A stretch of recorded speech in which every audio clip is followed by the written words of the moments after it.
Hi, I'm Yolanda and this is Speak On. As part of our love, sex and relationships theme, today we're going to be talking about polyamory, open relationships and more. All we need is love, or all we need is loves. Should we have more than one partner? Should we have all the partners? Is monogamy enough?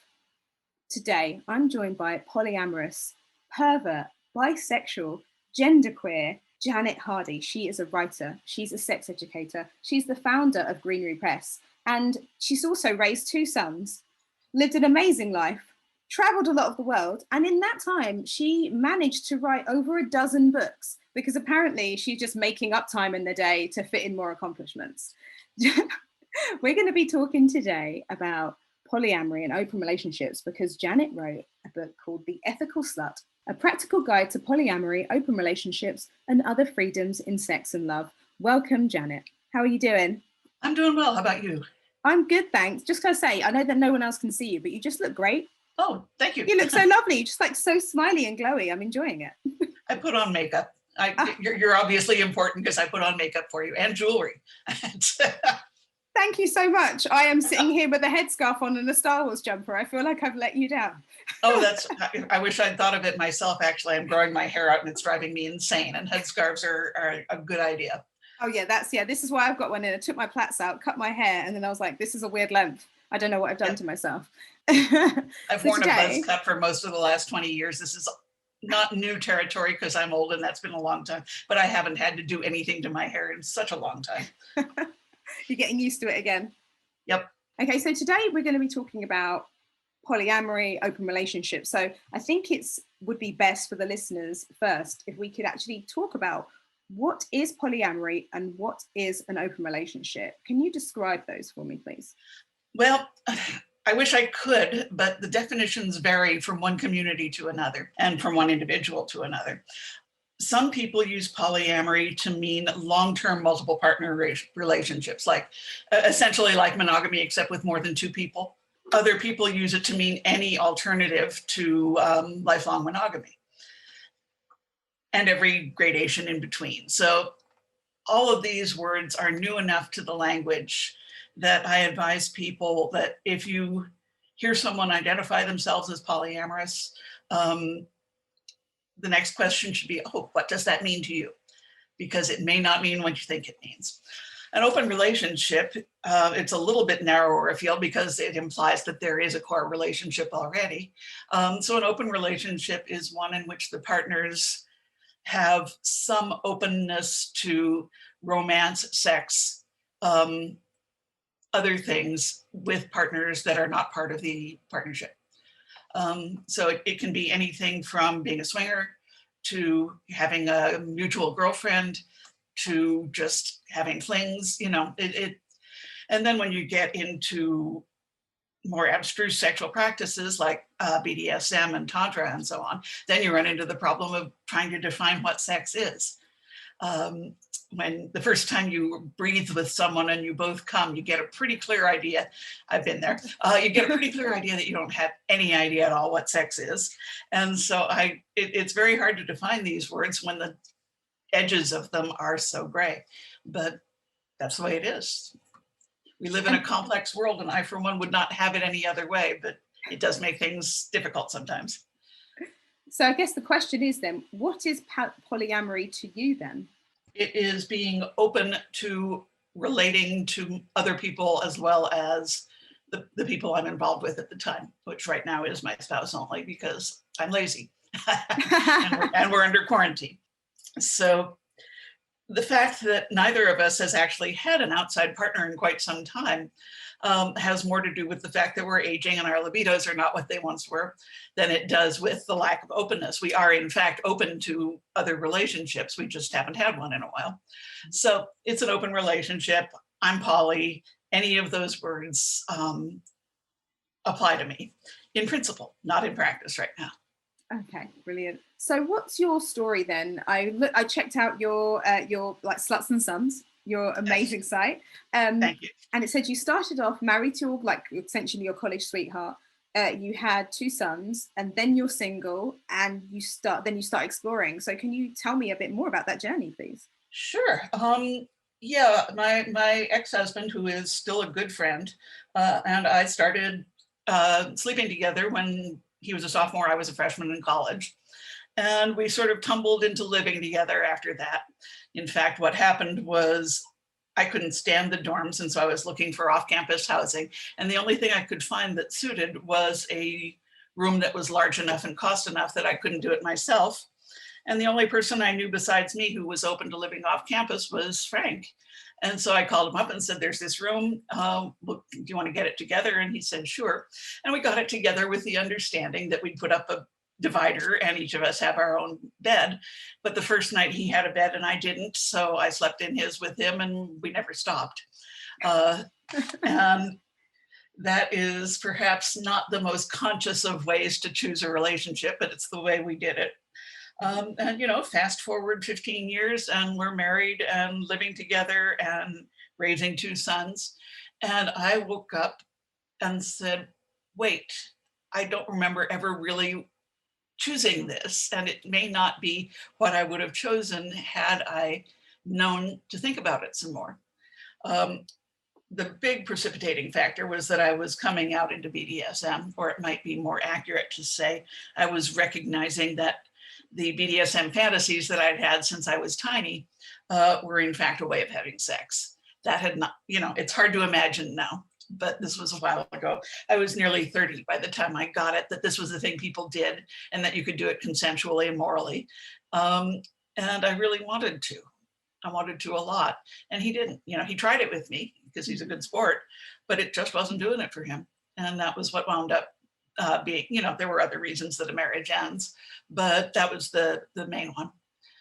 We could not if we'd had a book like The Ethical Slut, we could probably have worked it out. we could have had a relationship where I had outside play partners and he might have another sexual partner, and we could have been fine, but we didn't know. We had no way of knowing that. So that was that. And by the time all that happened, I was in my early 30s, living in Sacramento, which is a mid-sized town about an hour and a half from San Francisco. And I had a circle of fuck buddies who I liked a lot. I had a girlfriend that I was seeing pretty regularly. And eventually, a guy I had met took me to a meeting of the Society of Janus, which is the BDSM club in San Francisco. And there I was in the middle of other people like me. And once I had been in that place, I knew that was where I needed to be. So I wound up moving to the Bay Area. My ex and I wound up splitting custody on the kids, physical and legal. We would drive to a midpoint on Fridays and Sundays, have dinner together, give the kids back and forth so they got to stay with each of us. And my life went on. I had a new partner. I was with him for 13 years. That was the period of my life in which I was writing my initial books and becoming what Carol Queen calls micro famous in my own little community, and living in the Bay Area, which was great. And then after that, he and I broke up. My spouse, Edward, and I met. Actually, we had met a long time before that, but we didn't know we were answering each other's personal ads. So there it is. And we decided that the Bay Area was too expensive, that we would never hope to have the retirement we wanted living there. So we moved up here to Eugene, Oregon, which is a nice college town. And that kind of brings us up to current. My boys are 42 and 37. The oldest one just had a son of his own, who I have not gotten to see yet because we're under quarantine. And here I am, sitting at my desk in Eugene with shelves full of books I've written behind me. And there was not one step in that process that I took on purpose. They all just kind of happened, you meet someone, you write something, and everything kind of builds on itself. But it's been an amazing ride. I've been incredibly fortunate. And here I am, just turned 66 last week. Wow, I mean, you've had a busy time. I have.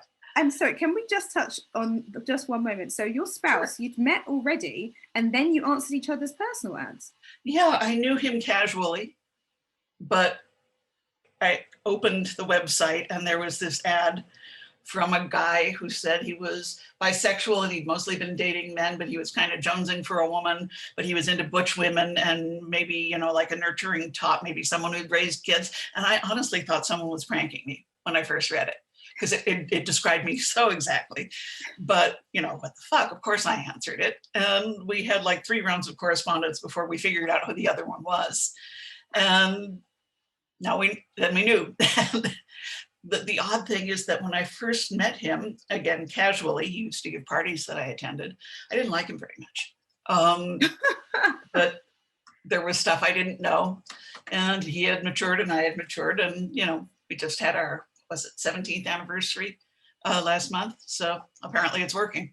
Oh my gosh, I love that so much. That's so, it's so romantic. That it's like, oh, he was my friend. I kind of knew him. I didn't really like him. And then you end up together. I love that story so much. That bit really stood out to me. I had to go back to it. So it's kind of a meet cute, isn't it? It really is. It's lovely. I feel like also just in terms of your life, it very much feels like a series that could be on HBO that I would genuinely watch. Me too. Really, yeah. I'm sure it looked different from the outside than it felt from the inside. I'd love to see what someone made of it. Yeah. So when you were growing up, what kind of relationships did you see around you? And so like, so I'm just thinking how foreign a concept was polyamory and open relationships to you? I was born in 1955, which was a sexually very conservative era. And I was born in the way many kids were born back then, which is I forced my parents to get married.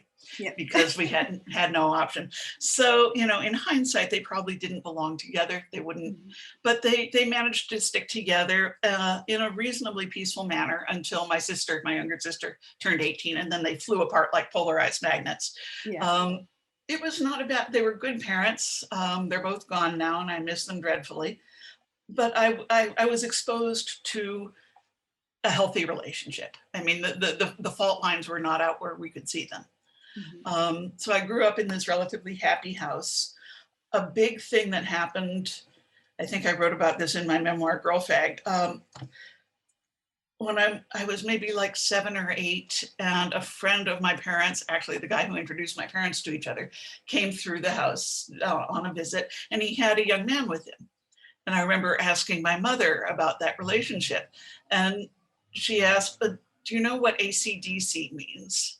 Which I didn't, you know, I was 8. And these days it's not a phrase you hear very often, but that was what bisexual people used to be called, was AC/DC. And I said, no. And she said, well, most men like to be with ladies and most ladies like to be with men, but there are some men who like to be with men and some women who like to be with ladies and someone who's AC/DC likes both. As soon as she said men who like to be with men, I had this instant sort of gut reaction of I want to meet men like that. I want to be around men like that. That's where I belonged. And hang on, dogs are talking. Back in that era, what we saw of gay men were very coded. Very people who knew could see it, and people who didn't couldn't. So I can remember being mesmerized by Captain Hook on Peter Pan when I was, it aired for the first time when I was 6. And I can remember just thinking he was the most wonderful thing. And you know how Peter Pan is, how Captain Hook is. He's very effeminate. He's an effeminate villain. And effeminate villains were my fantasy life, and are my fantasy life for my entire life. Which is partly the BDSM thing and partly the thing of wanting to be a gay man, wanting to be like a gay man. I think Frank, my first husband, was the first totally straight guy I seriously dated. Mm-hmm. And, you know, it was the first time I had been with a guy who actually chose to be with me. So, of course, I had to marry him. Now, that's the other part of the story, is one of the things my folks were doing. It was the early 70s and free love was the thing. And they were experimenting with that. They were having swapping parties with other couples and so on, mm-hmm. which I didn't know about at the time, but which didn't surprise me a bit when I learned about it. And so that was kind of in the air around me, I guess, although I wasn't I used to make money babysitting my sister and the other couple's kids while they were off having their fun. I thought they were playing bridge. What do I know?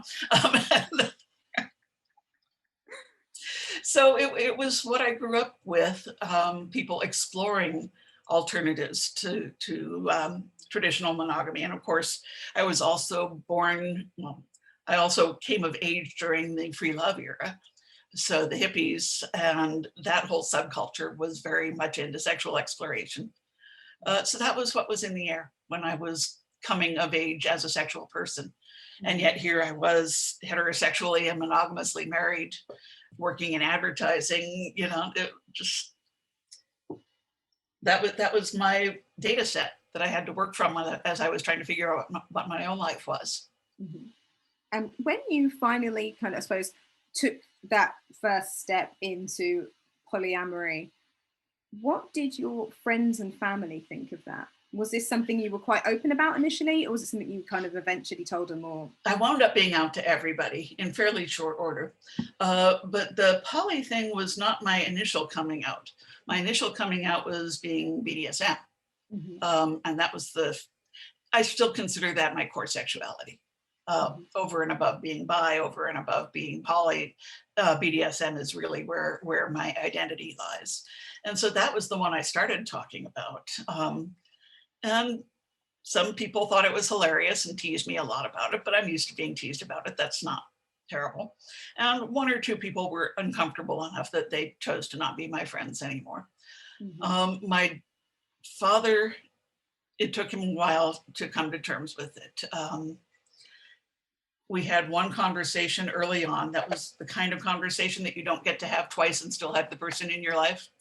Mm-hmm. He was really unhappy, worried, fearful, the kinds of things that vanilla people worry about when they think about BDSM, that I was going to be with people with no moral code, that people who would have hurt me, that I would go on wanting more and more until I hurt myself. Those are typical fears that someone has when they first learn about that. He got his head around it eventually, but it took a few years. Mm-hmm. After that, the poly thing seemed kind of less of a problem. I was at the time living with my primary partner and one other guy that was an occasional partner. And then I had outside partners as well, some of whom my folks met, some of whom they didn't. Likewise, my kids. I was not officially out to my kids until they turned 18, but it was so anticlimactic by the time they actually did turn 18, they had been on to me for a long time, and I think most teenagers are. But I wanted to preserve the appearance of being careful, mm-hmm. for legal reasons. Yeah. I mean, I was becoming increasingly visible as a kink person, as a poly person, as all the things I was. And one of the things that happens when someone decides they don't like the way you live is they look first at your taxes and then at your kids, if they want to cause problems for you. And so I had to be really careful with those two things. Mm-hmm. I don't think it would have hurt them at all to know about it. And they're totally fine with it now. They understand me just fine. But I had to be careful for external reasons. Yeah.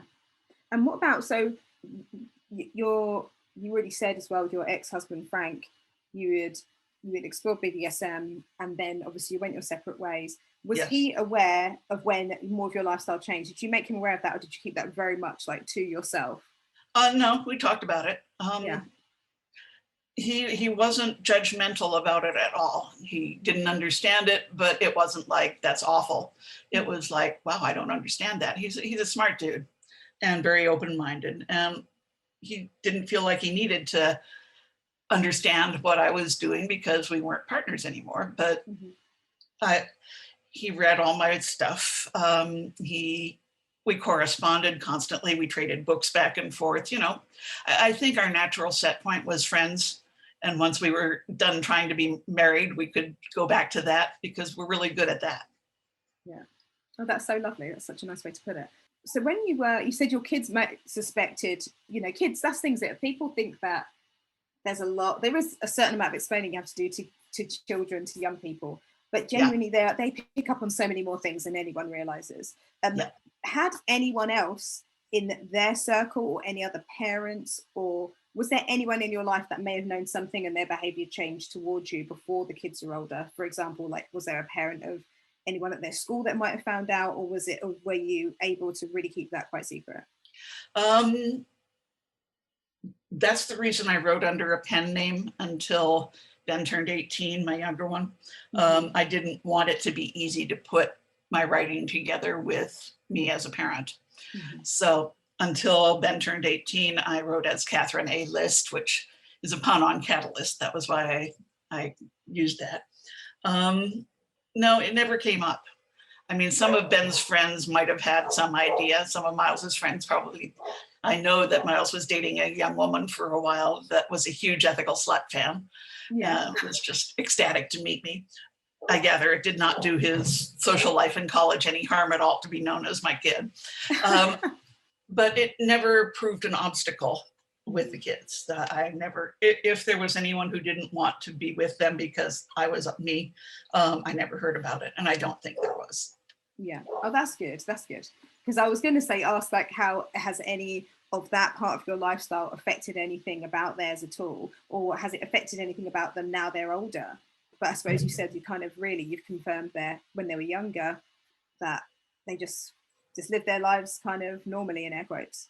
Both of them are aware of my lifestyle. Both of them are comfortable talking about it. I think they've both read most of my writing.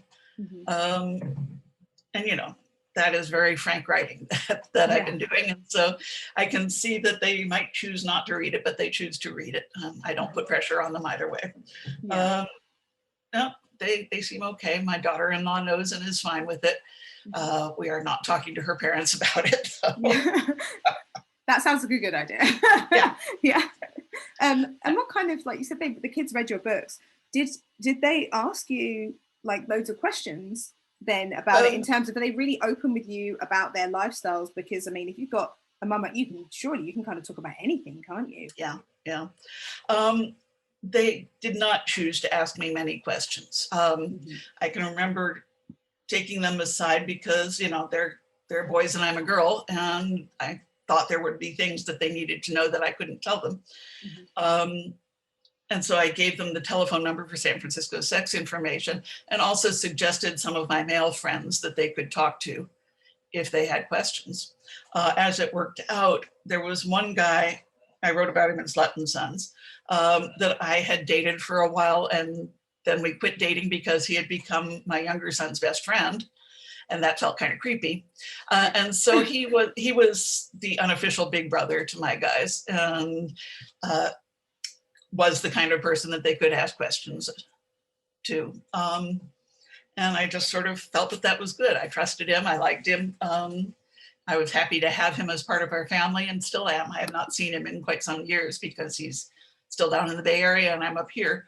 But Ben talks to him almost every day, as far as I can tell. So he's still very much part of the picture of my family. That's really cool. Oh, wow. That's really nice. I suppose it's almost given you this way to build this extended, really kind of lovely network as well.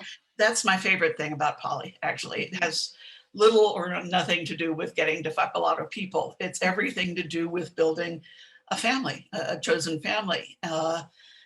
Lovers, ex-lovers, lovers, friends, you know, all these people that just sort of form this constellation of support and love.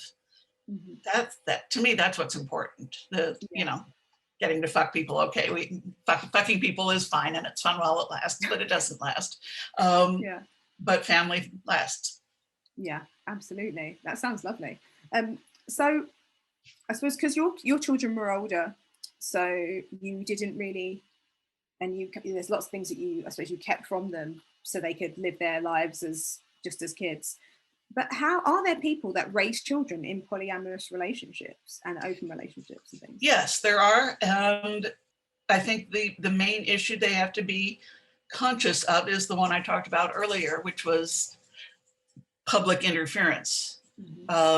People who don't understand trying to impose a moral standard on people that they don't choose. That I don't think it does kids any harm to be brought up in a well intended poly household. I think, in fact, being raised by extended family is probably what we as humans are kind of set up to do. But there's plenty of people in the world who don't think that, and who can be a problem in terms of allowing parents to be parents. Mm-hmm. Interesting. So just talking about kind of polyamory and open relationships in general, how do you schedule time with different partners? Because for me, it's like just dating one person can be like a lot of work and it's a lot of time. How do you fit in everyone else? I used to say a slut's best friend is her day runner, and now I say a slut's best friend is her Google Calendar. But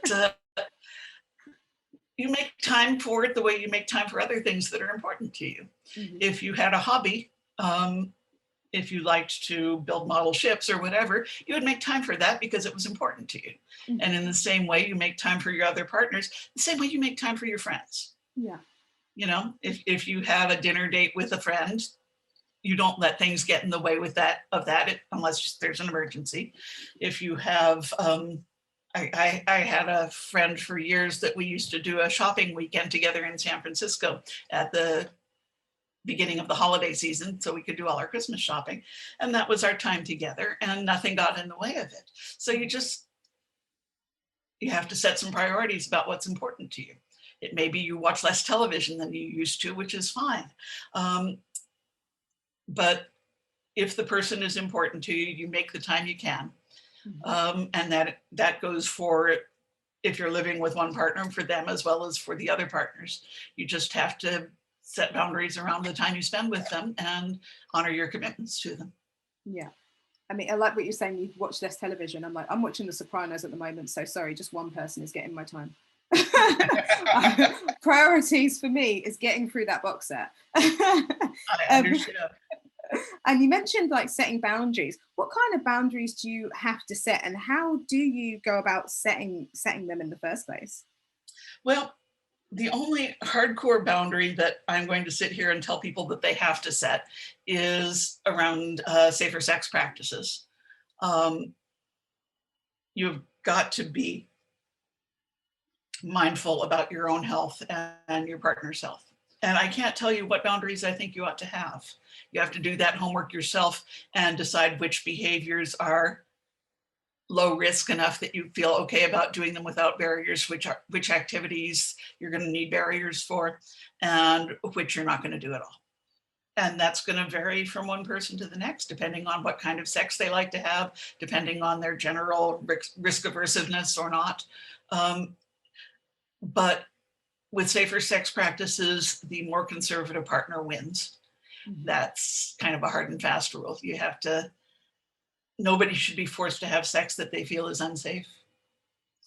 And so if A thinks that it's necessary to use a barrier for oral sex, even if B doesn't think that that's necessary, you do it.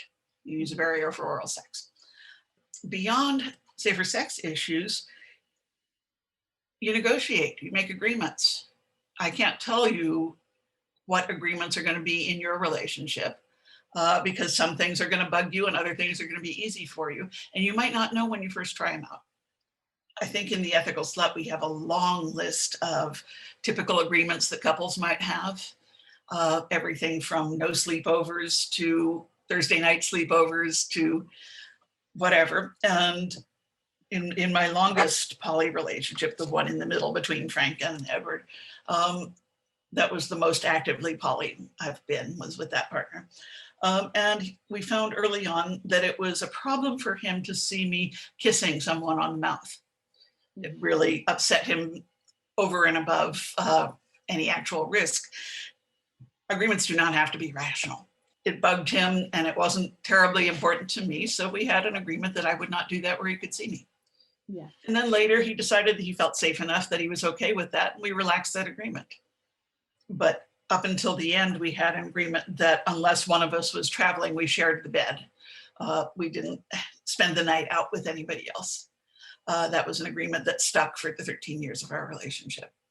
I'll tell you a quick story. When we were first working on the Ethical Slut back in, it would have been 96, we started the way we often start, which is to have a workshop where we teach kind of the basics, but we also are listening very carefully to the kinds of questions people ask. And as I often do, I opened by saying, can I get a straw poll here?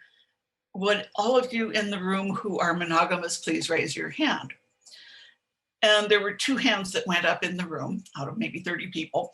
One of them belonged to a woman in whom I had had my personal fist the night before. So I was not going to out her in front of the crowd, but afterwards I took her aside and said, monogamous, huh? And she said that she and her partner, monogamy meant that they only had penis vagina intercourse with each other, but everything else was on the table. So that's one agreement. On the other hand, some couples have to make agreements about masturbation or watching porn because that feels like too much for them. So it's whatever you need it to be. Agreements need to be revisited often because people's needs change. Some things that you thought were going to be easy turn out to be hard, and some things you thought were going to be hard turn out to be easy. And so you have to check in with each other every now and again and make sure the agreements are still things that you agree to. It sounds so healthy. Isn't it though? Yeah, because I know being in monogamous relationships, I have never discussed that much. You're just living your lives next to each other or with each other, and not really discussing things. Will come up if you have arguments, or if there's just normal life to live or things are happening. There isn't that much discussion, so it's brilliant. It almost sounds like it facilitates this incredibly healthy atmosphere where, one, there's no judgment, you're saying whatever you want, you're being completely open, but always talking about the boundaries of your relationship. You're always talking about how the other one feels as well. So it's like kind of setting the scene for really what maybe everyone really needs to be doing in their relationships, even if it's not around that subject. I actually teach a workshop called What Everybody Can Learn from Polyamory. Yeah. And that is one of the points I hammer on in the workshop. Monogamous people, bless them, often think that they've said, okay, we're going to be monogamous, and that's the end of the discussion. Pretty much, yeah. And that works fine until it doesn't. Yeah. Because it's going to turn out that one of you thought that meant that you couldn't kiss anybody else, and the other one thought you could. And then things go kabam, and you have to fall back and regroup. I don't think it does a relationship any harm to talk these things over. And I would sure rather talk them over early on than have things go haywire and have to soothe a lot of wounded feelings. And it's better to have the discussion early on. It's not likely to do any harm, and it's very likely to do a great deal of good. And if you don't, what's going to happen is one of you will do something the other one thought you had agreed not to. Not because you're trying to break an agreement, but because you didn't know you had an agreement. Yeah. And then there's conflict and wounded feelings and feelings of betrayal. And instead, if you just got clear early on about what you mean when you say monogamous, it's going to make things a lot stabler. Mm-hmm. And I mean, you've talked so much there about the amount of communication and what people can learn from polyamorous relationships. How do you resolve conflict? So before having this chat, I asked a few of my friends, what would you like me to ask? What can we ask? And the first thing everyone said was, well, what happens if everyone's arguing? Like, how do you do this? There's a whole chapter in the book about conflict. And we very consciously did not use a word like dealing with conflict or resolving conflict. I think embracing conflict, I forget exactly what we called it, but conflict is inevitable. You're human beings. Sometimes you don't agree on things. That chapter of the book has a bunch of exercises that you can do to help make your conflicts productive and as non-hurtful as possible. I mean, nobody likes to, well, maybe there are people who like to argue, but I don't like to argue. And where conflicts go south, a couple places. One is spending a lot of time hashing over what has already happened. Mm-hmm. You're not going to change what's already happened. It's there. Deal with it.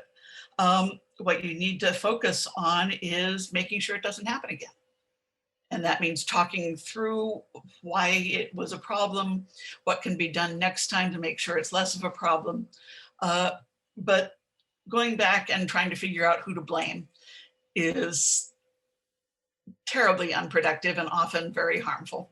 The other thing, I'm guilty of this, you're probably guilty of this, it's a problem that almost everybody has when there's conflict, is to listen exactly long enough to decide what you're going to say next. Yes. Because everybody's adrenalized and defensive, and so making some agreements about letting one person say everything they have to say while the other person does nothing but active listening. Yes, yes. Can you clarify that for me? Yes. And then when they're done, then they get to say their piece. But if you're going back and forth at each other, everybody wants the last word because that's human nature, and everyone wants to win. Winning is not the goal. It's difficult when you're adrenalized not to want to win, but if you win, that means someone you love is losing, and that's not a good outcome.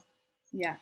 And how does that work in like a dynamic of multiple people? For example, if you did have a relationship where there are multiple people, say, in the same household, that must be quite difficult, because if there's like 2 against 1 or something like that, that must be really tricky. I think regardless of what your sexual style or relationship style is, we all have group meetings, house meetings, meetings of the team at work. We have that skill set. It's when intimacy is on the line, it can be a little more difficult to apply it, because it's something people feel very much to heart. It feels very personal, but the skills are the same. Trying to make sure that there isn't ganging up happening, which is partly just making sure that everybody is heard, trying not to mediate between two people. If you're the third party, I don't see any way that's going to go well for anybody if you're trying to interpret one person for the other person. Yeah. And I would find that difficult. I would. I'm enough of a caretaker and I'm conflict averse to a fault. And it would be very difficult to see two people I love going at each other and being angry with each other and not want to fix it. But for me, that's the hardest poly skill of all, is seeing someone I love in pain and not wanting to fix it. It's not my job to fix, but that's a hard thing to remember. That's just really good advice in general, everything you've said. I'm like, oh my God, I've done that. I have listened just long enough so I can respond, because I've got a really good response. Yeah, it's like I've got a really good response to make my point. I don't know what they've said, and I have not taken it in, and I do not care.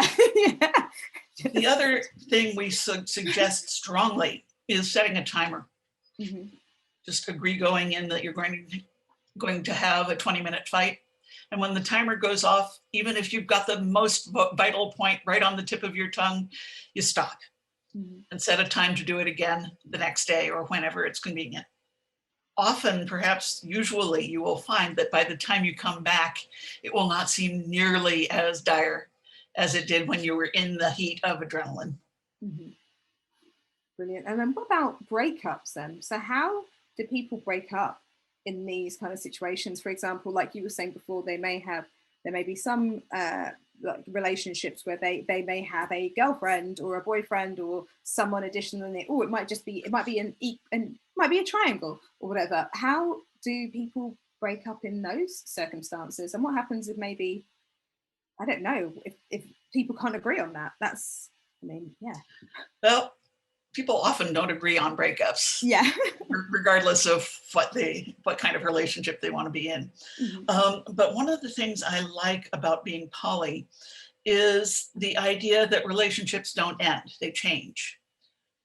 So it may be that this person is not your sex partner anymore, but they might still be your bowling partner, or the person that you call on when you're feeling overwrought and you want someone who's calming and soothing to be around. People stay in our lives in all, like Frank and me. When we stopped trying to be spouses, we got to be friends again, and we liked that better. Dossie and I have been in and out of a dozen different relationship configurations through the 30 years that we've been hanging out together. And sometimes we've been lovers, sometimes not. sometimes very close friends, other times more distant. But I've never, since I met her, I've never led a Dossie-less life and never will. She's a big, important part of my life, whether or not we're lovers. And so I don't think of her, we haven't had sex in quite a few years. But I certainly wouldn't think of her as my ex. She's my Dossie. She's not my ex. And I think that's the way it tends to go in poly, is that people who were your lovers become your friends, sometimes after a hiatus. It could be that emotions are running high enough that you can't have them be your friend for a little while. But then again, when the adrenaline ebbs, when the immediate anger goes away, which in my experience takes a couple of years usually before people quit being angry at each other, but then you start remembering the things you liked about that person. And those are things you get to keep. Yeah, that's awesome. My first female lover and I, one of the things we learned when we were dating was that we're excellent travel companions. We like similar pacing. We like to do similar things. We really used to have fun traveling together. And then we broke up as romantic partners, but we still travel together. She and I meet up every summer with her new partner at the Oregon Shakespeare Festival and spend a week down there, three hours south of here, immersing ourselves in theater and eating wonderful food. Because we never felt the need to break up as traveling companions and friends. That's awesome. I love that. Have you ever had any of those relationships end messily and you don't speak to anyone anymore? Or is, like you said, because you've got that belief that relationships change, does that always kind of make it slightly more positive? My messiest breakup was with the partner between Frank and Edward. And he was really angry. He was really angry when I told him I had to go. And it took a long time for us to pull something out of that. But it was almost like we had joint custody of kids, except what we had joint custody of was books. Yeah. He is the leading Greenery Press author. We had to do business constantly. Yeah. And eventually we were able to get past the anger. And, he's not my best buddy by any means, but we are casual friends at this point. I care about what happens to him. He's had some health issues lately that worry me. I think he cares about what happens to me. He often sends me things that concern my work. So he's keeping an eye open for things that might interest me. So we're still friends, but it took some time and it took a lot of effort. Yeah. I mean, that was nearly 20 years ago, and it's taken us most of that to get back to this sort of level ground. Yeah, it can be like that sometimes, can't it? Some relationships. I've got an ex-boyfriend and I really want him to marry his current girlfriend because I think she's brilliant. And I told him that if he doesn't marry her, I'm going to fight him. So I want him to. He's not going to do any better. She's amazing. But then there are other people that I don't speak to at all. And I can never imagine in a million years that I ever will again. Another question that came up when I was asking those kind of crowdsourcing questions, someone said, what about surprise pregnancies in a relationship where maybe someone in that dynamic doesn't want kids, but somebody might be ambivalent about it and someone's like, well, this is happening now. Have you ever known of any circumstances like that? I have. Surprise or unsurprise. I think the person who wants the kid is pretty much by default the person who claims primary responsibility for the kid. If someone who does not want to raise children is being made to raise children, that is not okay.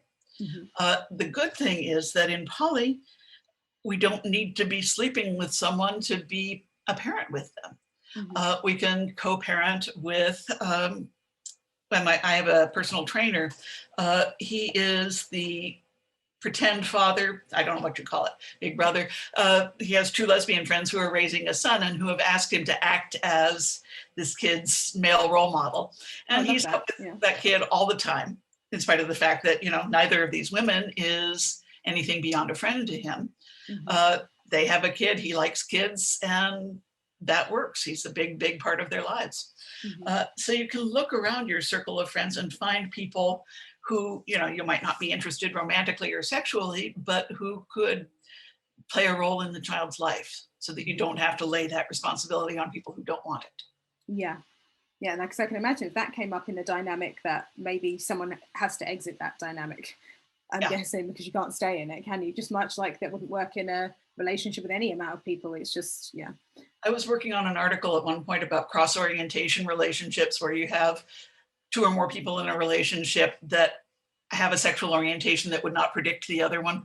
So like a gay man and a lesbian setting up house, something like that. And I interviewed a triad that was a gay man, his girlfriend, his one girlfriend, and her hetero male partner. And she and the hetero guy wanted to raise a child. And it was agreed that the gay man would be uncle, that he wanted to be an uncle part of that child's life, but not have primary responsibility, which everybody was fine with. Yeah. I suppose as well, if you're already in these relationships where there is endless amounts of talking and communication, so much communication. So I'm guessing you would have thought about what might happen, or you're able to just sit down and very clearly and very just like in a really great way discuss it and make those decisions together. Well, I do not want to imply that poly people do it perfectly all the time, because we sure don't. Because people are people and we love to mess things up. Yes. That's brilliant. So if someone wanted to explore more or become, I don't know if the right word is become polyamorous or open their relationship, etc., where is a good place for them to start? Baby steps. Obviously, you sit down with your partner and talk about what this might mean, what feels okay for now, what feels like too much for now. A really standard sex therapy exercise is what's called yes, no, maybe, where the two of you take one of those big sheets of paper, like on the giant easel, and you write down everything you can think of that two people in a relationship might do together, from the weird shit to the totally ordinary going to the supermarket shit. And then each of you goes through the list with a different colored marker and marks each one Y, N, or M. And the ones that have two Ys, great, that's the field you play in. Any that have more than any no's are off the table for now. And the maybes, what that usually indicates is we need to talk about the circumstances under which this would be okay. If I met her first, if I felt sure that he was not going to try to steal you away, whatever. So that's a really good starting point. One thing to know when you're going into opening up a relationship is that it is pretty much axiomatic that one person is going to want more and one person is going to want less. That is just the way it goes. And so what you're aiming for is for the person who wants more to feel just a little bit constrained, like they're not quite getting everything they want. And for the person who wants less to feel just a little bit stretched, like this is difficult but not impossible.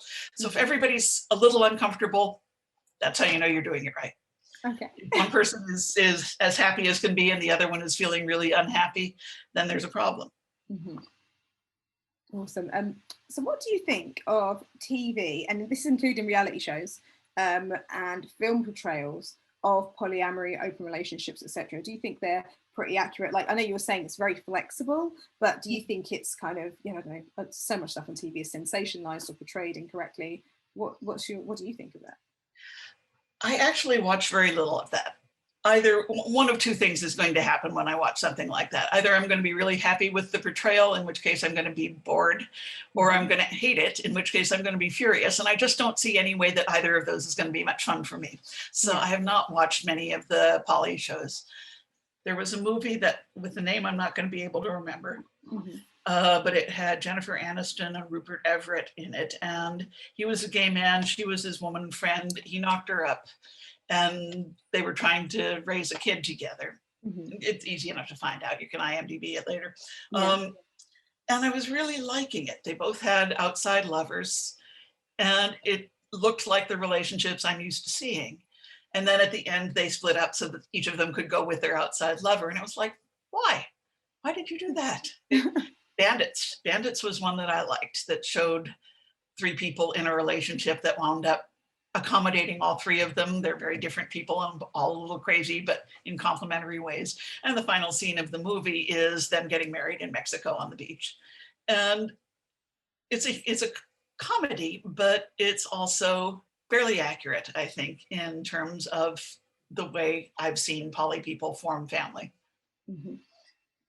not seen much. Short Bus is one of my all-time favorite movies about sexuality of any kind. And it certainly represents poly and everything else. It's got kink, it's got everything.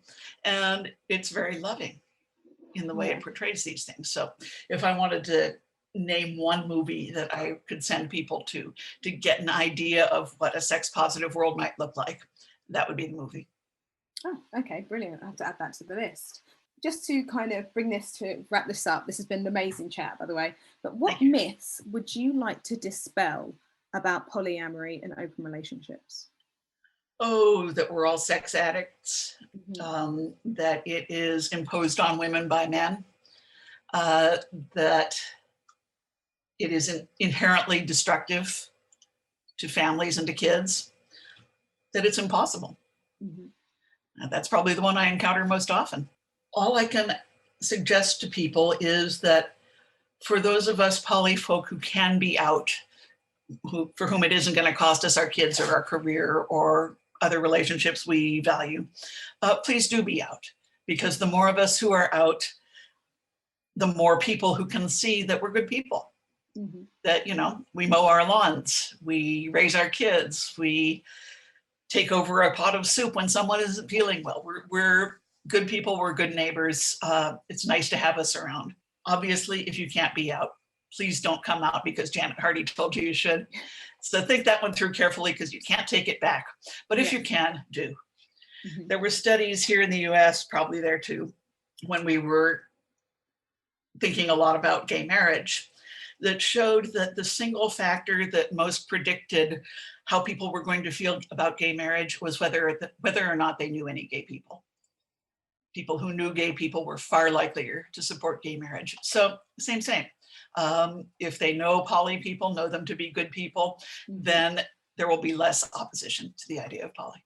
Yeah. What do you hope people take away from reading Ethical Slut? Any consensual relationship can work if it works for the people in it. There's no wrong way to have a relationship. There's only ways that aren't working for the people involved. Brilliant. Like the body acceptance people say there's no wrong way to have a body. Also, there's no wrong way to have a relationship. Yeah, amazing. And have you got any more books planned? I'm working on my third memoir, which is called Slut and Sons. And I've been blogging it as I do it at slutandsons.com. That's my current project, and I don't dare think about what lies beyond that, because it's going to take me a long time. I can see that going in. Memoirs usually take me 3 years, and this one I'm drawing pictures for, which stretches that out even longer. Yeah. So someday. Yeah. And where can people find you online? Well, I lost my old website when the hosting company started acting rotten, and I signed off with them. And I'm in the middle of putting a new one up, but it's not up yet. It will be probably 2-3 weeks out at janetwhardyauthor.com. Brilliant. And are you on social media? Yes. On Facebook, I'm at J Hardy Author. On Twitter, I'm Janet W. Hardy. I don't really have an Instagram account to speak of, but that's where you find me. Perfect. Thank you so much for joining me today, Janet. This was an amazing chat. It was so nice to have it. It's lovely because it's dreary here in London and we're locked in, and it's so nice to see someone with someone's big smily face when I'm having these conversations. I totally get that. I do. Yeah, I think we're in about the same latitude as you are here. Oregon is very gray and rainy and dreary as well. But we have daffodils coming up in my front yard, so spring is coming.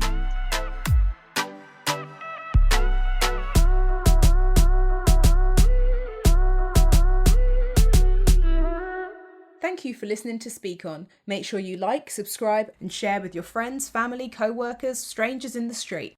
To find out more about us, including our upcoming events, head over to Instagram, instagram.com/speakon_. Bye!